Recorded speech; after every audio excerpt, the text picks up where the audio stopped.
나 여호와가 고치시리라. 오늘 제목은 나 여호와가 고치시리라는 제목으로 잠깐 하나님의 말씀을 나눕니다. 어느 목사님이 그 이발하는 분하고 같이 시카고의 한 빈민 거리 이렇게 걸어가고 있어요. 가난한 사람들이 살다 보니까 그 빈민촌 그 거리가 정말 지저분해요. 그리고 거기에 악취가 풍기고 마약하는 사람들도 거기 그 모습을 보면서 쭉 지금 이 모습을 보고 하나님을 믿지 않는 이발사가 이렇게 얘기를 합니다.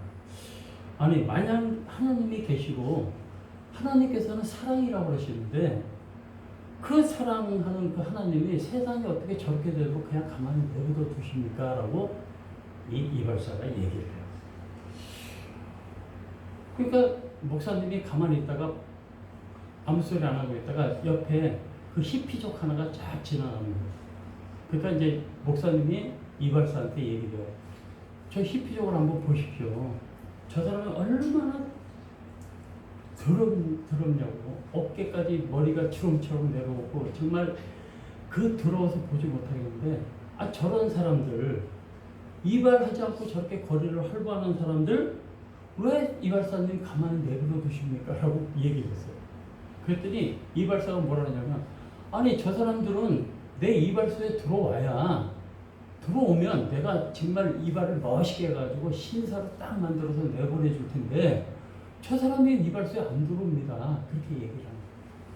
그러니까 목사님도 어떤 뭐라고 얘기를 하시냐면 하나님도 당신과 똑같은 생각을 하고 계십니다. 하나님도 하나님 전에 들어와야 뭐 깨끗하고 멋있게 만들어가지고 가르지 하나님 전에 들어오지 않는데 어떻게 하냐. 똑같은 이치다. 머리가 길어가지고 그 히피족이 들어오지 않는 거나 믿지 않는 사람들이 하나님 전에 들어오지 않는 거나 똑같은 이치. 하나님 전에만 들어오면 정말 멋있는 신사를 만들어 줄 텐데 하나님 전에 들어오지 않으니까 그런 거 아니냐라고 얘기를 해요. 하나님께로 나가서 하나님께 기회를 드리면 하나님하고 기회를 드려보면 그 기회 드리는 그만큼 그 사람이 변화되고 그 사람이 참 그리스도로 변할 텐데 그거는 왜 못하느냐라고 얘기를 합니다. 하나님은 인생들에게 무관심한 분이 아니에요. 하나님은 우리 인생 한 사람 한 사람에 대해서 굉장히 관심을 갖고 계시고 그리고 굉장히 사랑하세요. 그리고 복을 주시기 원하시는 분들 우리가 그거를 받지 못하기 때문에 복을 안 줘요. 그릇이 돼야 복을 주죠. 물을 담으려 해도 그릇이 큰 그릇에는 물을 많이 담을 수가 있어요. 그릇이 작은 그릇은 절대 물을 많이 담을 수가 없잖아요. 하나님은 선지자들을 계속 보내셨어요.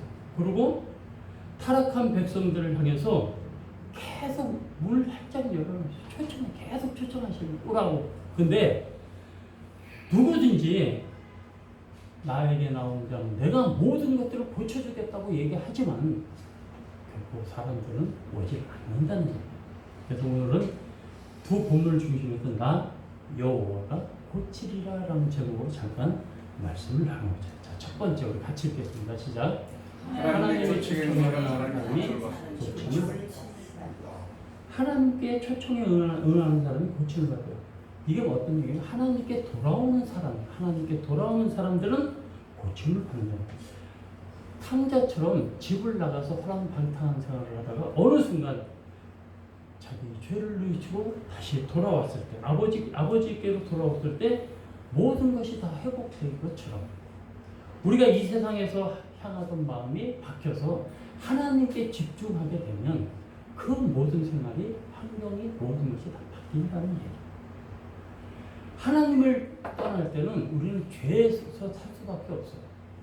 죄에서 살다 보면 하나님이 진노와 하나님이 정죄의 대상이 될 수가 있다는 겁니다.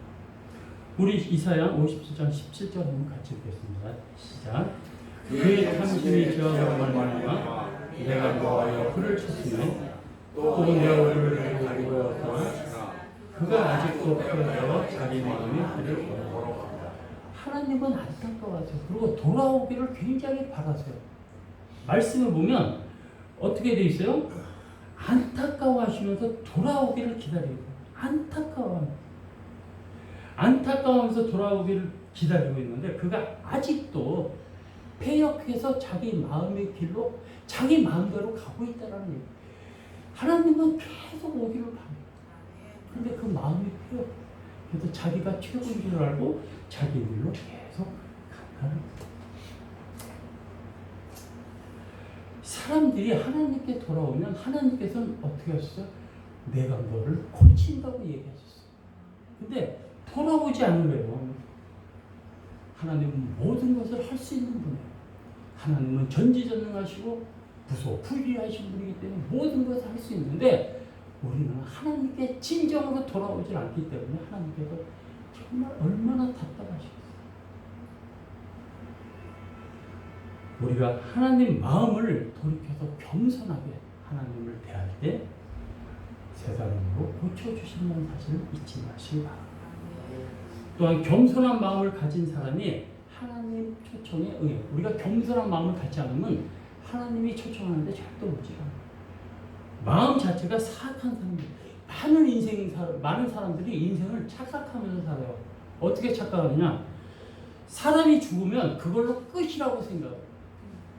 내가 죽으면 끝이지 자기 뭐 있어. 이 세상에 정말 열심히 먹고 놀고 다 하다가 죽으면 그냥 끝이지라고 생각해요. 그리고 선한 일을 내가 많이 하고 사람들한테 많이 베풀면 내가 무조건 뭐 좋은 데 가겠지 라고 생각하는 사람들이 너무나 많다는 거예요. 그리고 하나님이나 천국 지옥 사람들이 다 만들어 놓은 거야. 그런 게 어딨어 라고 얘기하는 사람들이 있다는 거예요. 그리고 자기가 선하고 자기가 의롭다고만 생각해요. 그런 사람들이 이 세상에 너무나 많이 있다는 사실.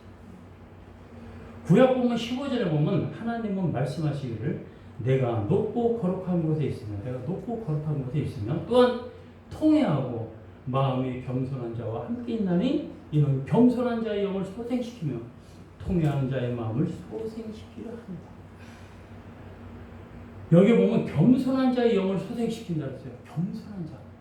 우리가 겸손한 자가 영을 소생시키고 통회하는 자, 애통하고 하는 자를 주님께서는 그 마음을 소생시킨다라고 했어요. 교만한 자들은 자기가 제일이라고 하나님께 절대 나오지가 않아요. 그 전에 보면 내 주목을 믿어라. 하나님을 믿으려면 내 주목을 믿으라라고 얘기하는 사람들이 너무너무 많아요. 옛날에 저희 영등포에 있는 우리 안영수 권사님 남편도 그랬어요. 제가 내형 교회 갈수록 전화하면 교회야 내 주목을 믿어. 이런 사람. 그런 사람들이 하나님한테 팍 깨져가지고 교회를 열심히 해요. 그러니까 우리가 믿음이라는 거는 우리 스스로 겸손해지지 않으면 참 믿기가 힘든 것 같아요. 세리와 창기처럼 나는 죄인이라고 겸손하게 자기 마음을 고백하는 사람들을 하나님이 좋아하세요. 신약 본문에 보면 자기가 의인이고 제일 하나님을 생각하고 한다는 그 세리 같은 사람은 정말로 하나님께 교만한 사람. 절대 그 사람들은 하나님께 돌아올 수가 없는 사람이에요. 자, 우리 누가복음 5장 31절에서 32절 같이 보겠습니다. 시작. 예수께서 선인화하는 자에게는 의사 쓸데없고 병든 자에게는 나야 쓸데있나니 내가 의인으로 오시면 죄인으로 의사가 쓸데없고 병든 자에게야 쓸데있다. 나는 건강한 사람한테 쓸데가 없어. 의사도 마찬가지예요. 병든 사람한테 의사가 필요하지 건강한 사람한테 의사가 필요 없더라. 내가 의인을 부르는 게 아니에요. 악인을 죄인을 불러서 그 죄인을 회개시키려고 내가 온 것이다라고 그렇게 말씀을 해요. 또한 부르심에 응답하는 사람은 성경은 어떻게 보면 우리에게 초청하는 초청장이에요.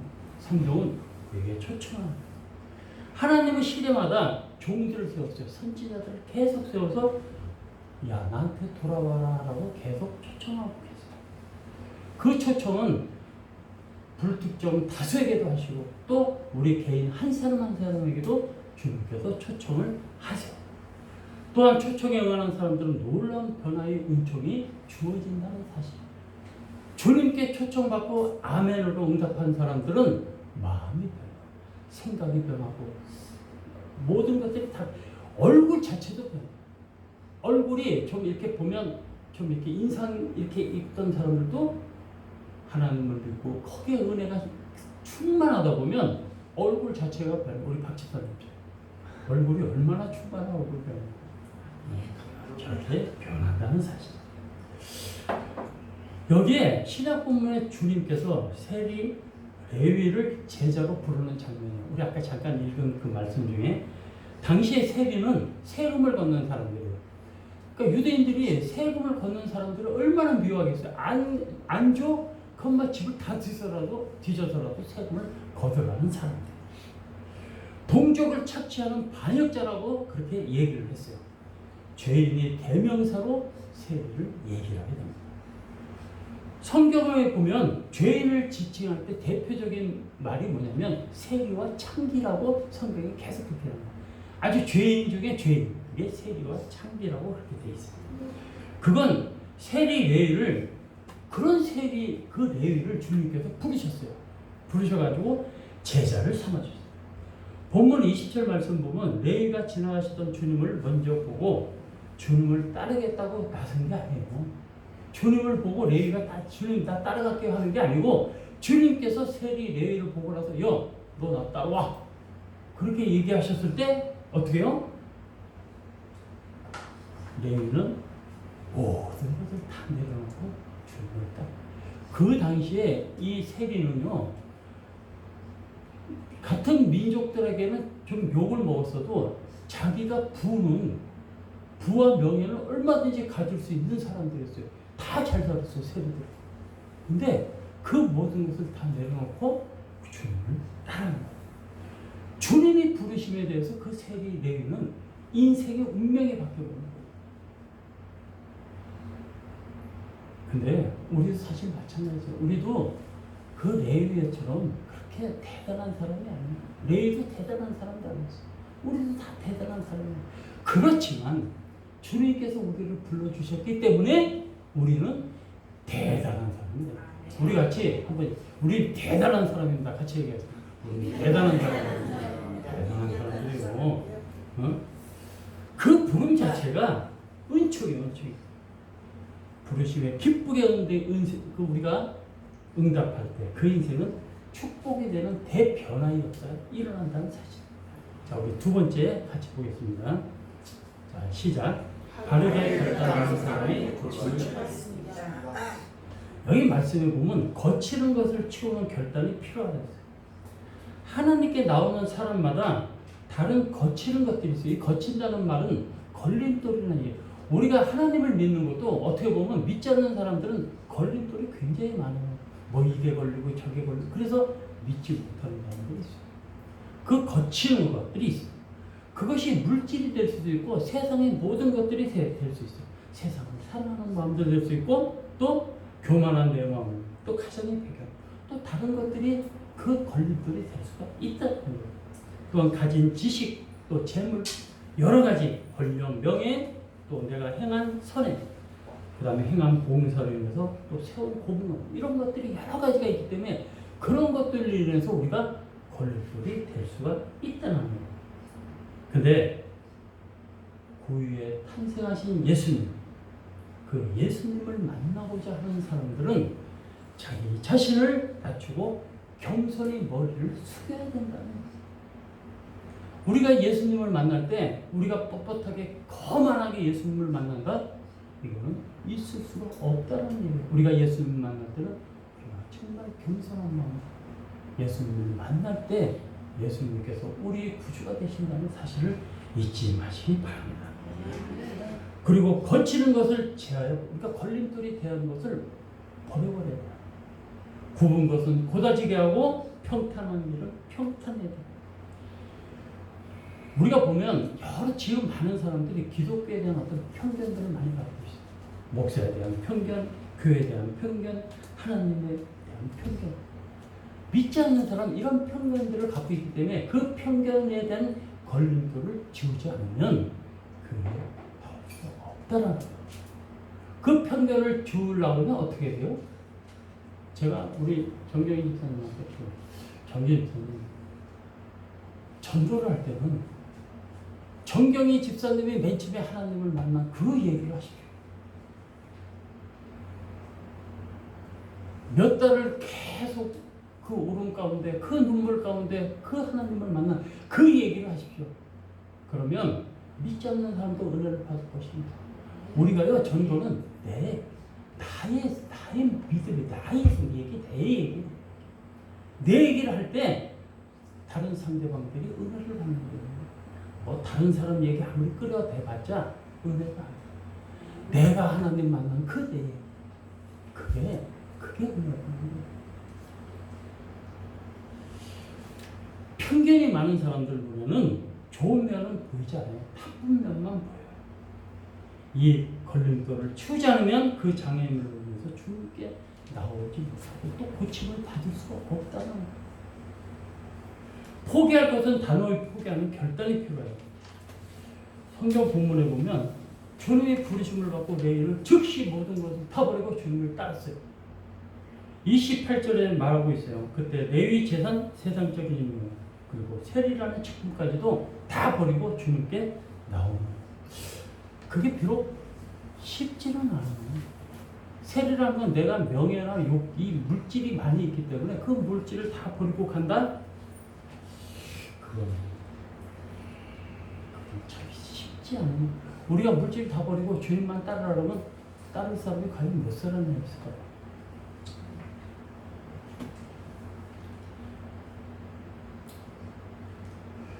한 부자가 가노니 주님께서 얘기했어요. 야, 너 재산을 다 남에게 주고 나를 따르라. 내 소유를 팔아서 가난한 사람에게 나눠주고 나를 따르라 할 때 결단하지 못하고 근심하면서 돌아왔어요. 그 사람은 과연 구원을 받았을까요? 저는 구원을 못 받았을 것 같아요. 그런 사람에게는 고침받는 의사나 삶의 변화, 영생의 소망도 사라진다는 얘기예요. 다 없애고 나를 따르라. 그게 그렇게 쉽지 않다는 거예요. 또한 주님의 뜻에 순종하며 살기로 작정하는 그런 결단이 필요해요. 주님께 순종하는 사람. 그러면 죄악의 자리에서 돌아오는 것도 중요해요. 우리가 죄악에 살다가 우리 주님 품으로 돌아오는 것도 중요해요. 그렇지만 그 돌아오고 나서 다시 세상으로 돌아가는 것도 너무 쉬울 수가 있다는 거예요. 그렇게 되지 않도록 우리가 기도와 간구, 주님을 위해서 계속 은혜 가운데 살아야 된다는 거예요. 적극적인 주님 말씀에 순종해야 돼요. 그리고 견고한 믿음이 있어서 하나님의 영광을 드러내는 의도구가 돼야 된다는 거예요. 그리고 그래야 더욱 하나님의 사랑을 받는 그런 성도들이 된다는 사실을 잊지 마시기 바랍니다. 자, 세 번째 같이 읽겠습니다. 시작. 고침을 받는 자는 새로운 삶을 살게 심령이 소생하는 샘을 얻게 되고 우리 15절 같이 읽겠습니다. 자, 이사야 15절 자, 시작. 지극히 존귀하며 영원히 영화하시며 거룩하다 이르는 자가 이와 같이 내가 옳고 거룩한 곳에 있으니 또한 흥하고 마음이 겸손한 자와 함께 있으니 이런 겸손한 자의 영혼을 소생시키며 통회하는 자의 마음을 소생시켜 이스라엘 백성들은 하나님 안에서 소생케 하며 통회하는 자의 마음을 소생케 하려 함이라라고 그렇게 얘기했어요. 이스라엘 백성들이 하나님 앞에서 자기가 정말 즐거움을 찾는 것보다 엉뚱한 곳에서 즐거움을 찾는 걸 너무 많이 했어요. 하나님 앞에서 즐거움을 찾아야 되는데 이 사람들은 뭐 우상 숭배하고 계속 세상적인 것들만 정말 많이 했다는 거예요. 그래서 이기적인 욕망을 채우려고 계속 하나님을 배반하는 거예요. 하나님을 절대로 맹신하지 않았다는 얘기예요. 그러다 보니까 하나님께서 실망하고 그래도 계속 용서하면서 그 미쪽, 그 가나안 땅까지 인도하신 분이 바로 우리가 살면서 정말로 하나님 앞에 올바르지 못할 때가 너무 많이 있어요. 그렇지만 우리가 스스로가 회개하고 하나님 잘못했습니다. 지난주에 제가 얘기했듯이 7번에 77번까지도 용서하라. 그 용서가 하나님께서 예수님께서 말씀하시기 때문에 우리는 정말 죄를 져도 하나님께 용서를 빌 때 그 용서를 하나님께서 해주신다는 거예요. 근데 그걸 아주 습관적으로 하시면 절대 안 된다는 거예요. 우리가 사람이 그렇잖아요. 봐주는 것도 한계가 있지. 근데 하나님께서 봐주는 건 한계가 없다고 하셨는데 저는 약간 이렇게 양심적으로 그렇게 하면 안 될 것 같은 생각이 들어요. 용서는 우리가 정말 그 용서를 정말 뼛속까지 회개할 때 그 용서가 가능한 걸로 그렇게 생각이 돼요. 우리 이사야 40장 28절에서 31절까지 같이 한번 읽겠습니다. 시작. 너는 알지 못하느냐 듣지 못하느냐 여호와신 하나님 여호와 땅 끝까지 충분하시는 피곤하지 않고 공개하게 하시며 영토에 한이 없으시며 피곤한 자에게 능력을 주시며 무능한 자에게 힘을 더하시니 소년이라도 피곤하여 공개하며 강령이라도 넘어지며 쓰러지되 오직 여호와를 앙망하는 자는 새 힘을 얻으니 독수리가 날개 치고 올라간 것이요 방귀풀하여도 곤비치 아니하고 걸어가고 심령이 소송하는 자 새 힘을 얻게 된다. 여호와가 앙망하는 자는 새 힘을 얻는다. 여호와를 앙망하는 자 새 힘을 얻는다. 그리고 독수리가 날개치며 올라가면 것이요 다름질박질하여도 곤비치 아니하겠고 걸어가도 피곤치 아니하겠다라고 하나님께서 말씀하십니다. 그 다음에 참 평강의 사람이 살게 돼요. 평강의 사람으로 우리가 살게 된다. 신약 본문에 나오는 세리, 레위나 누가복음 19장에 나오는 누가 있죠? 세리, 삭개오 같은 경우가 세속의 자리에 있을 때는 물질이 많은 사람들. 그렇지만 평안이 없고 근심만에 있는 사람들이에요. 근데 하나님께 나왔을 때 영혼이 소생하는 셈을 얻게 되고 구원의 기쁨이 충만했다는 얘기예요. 삭개오는 너무 기쁘고 감사한 나머지 소유의 절반을 가난한 사람한테 나눠주겠다고 했어요. 그리고 자기가 혹시 속여서 빼앗은 것은 어떻게 해요? 4배로 갚겠다고 삭개오는 그렇게 얘기를 했어요. 오늘 아까 96장을 잠깐 우리가 찬양을 했습니다. 96장 찬양한 이유가 있어요.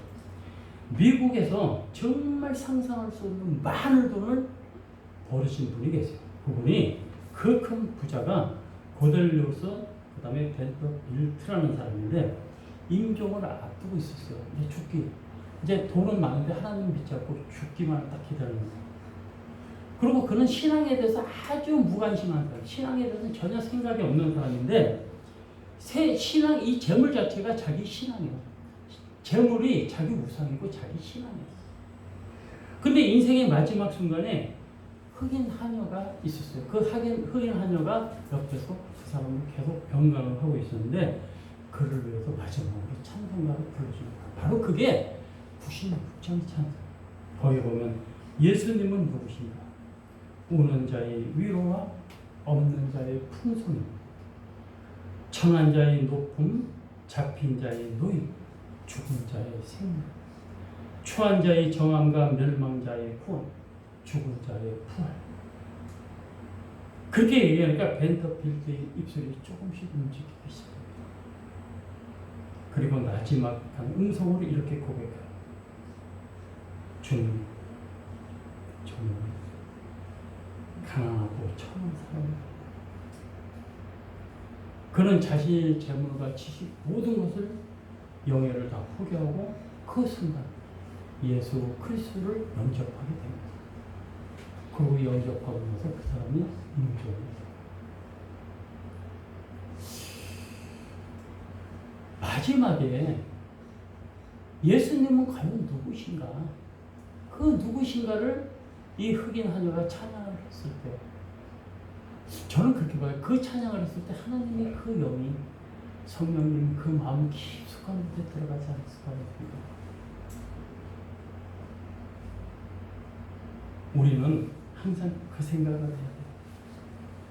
하나님께서는 오는 자의 위로, 없는 자의 풍성함과 천한 자의 높임. 우리 다 천한 자들이에요. 하나님께서 우리를 천함에서 우리는 높임을 주셨다는 얘기예요. 네.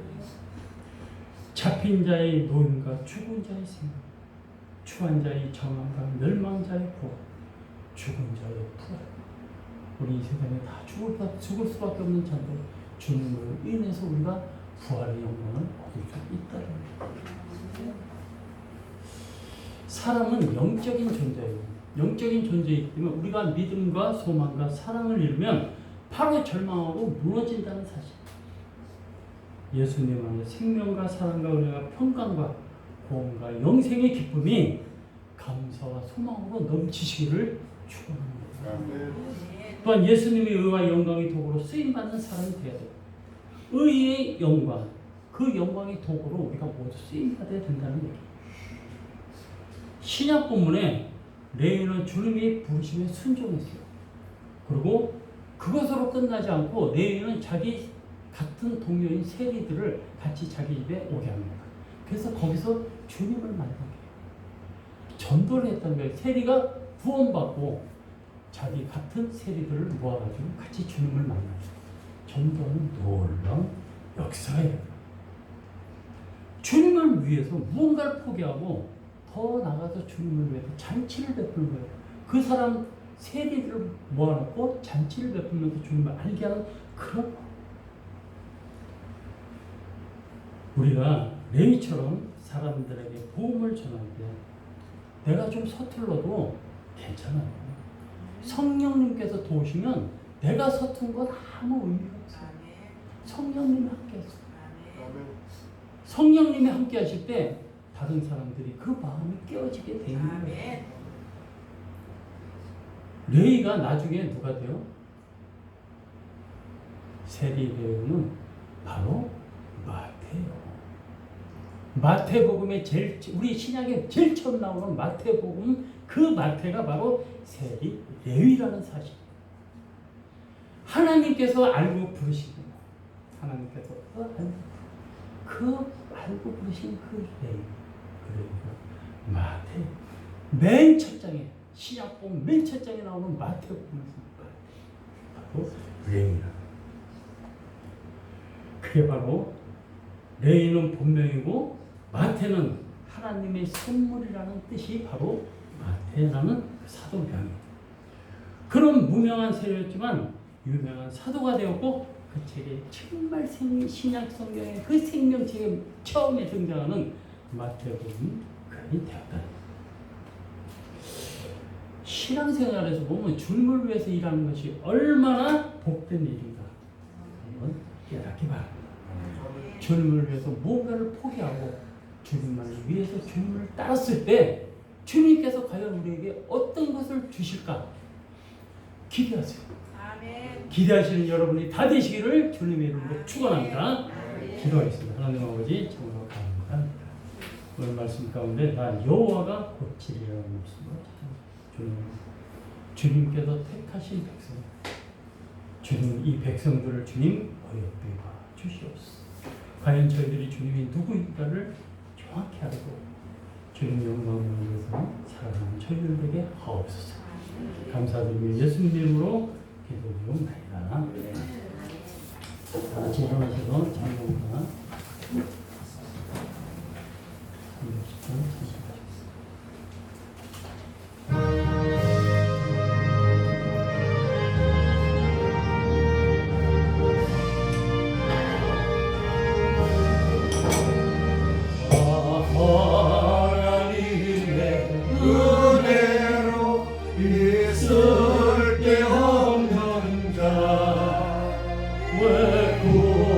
구속하여 주는 나를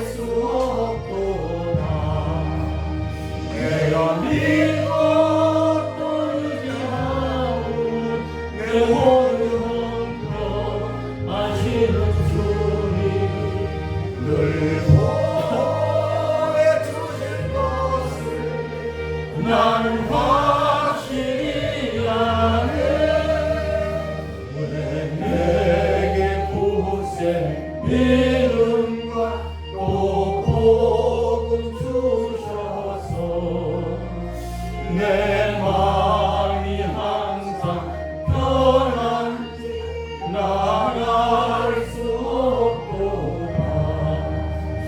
내가 믿고 또 의지하는 내 모든 형편 아시는 주님 늘 보호해 주실 것을 나는 확실히 아네.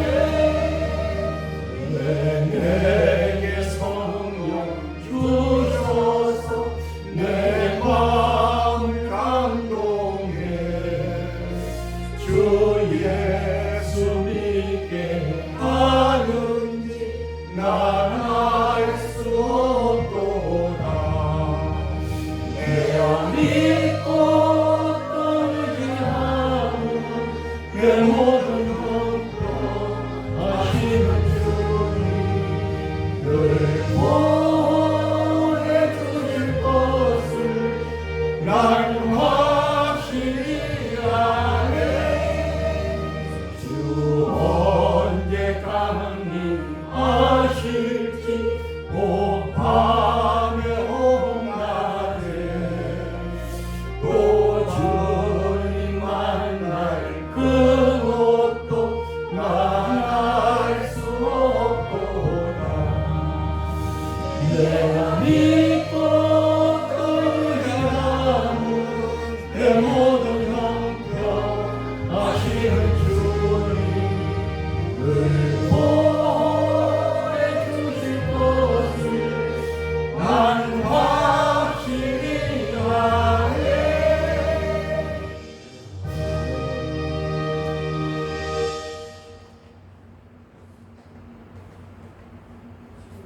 이제는 우리 주 예수 그리스도 하나님 아버지의 무한하신 사랑하십니다. 성령님 감화 감동 교통하십니다. 이제 하나님 아버지 고치심을 원하십니다.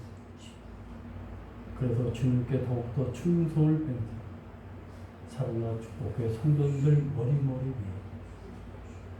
주님께서 사랑하시는 이 대한민국과 위정자들 위해 먼 이국 땅에서 주님 사역을 감당하는 선교사들 머리머리 위에 이제로부터 영원토록 함께 하시기를 간절히 축원하옵나이다. 아멘.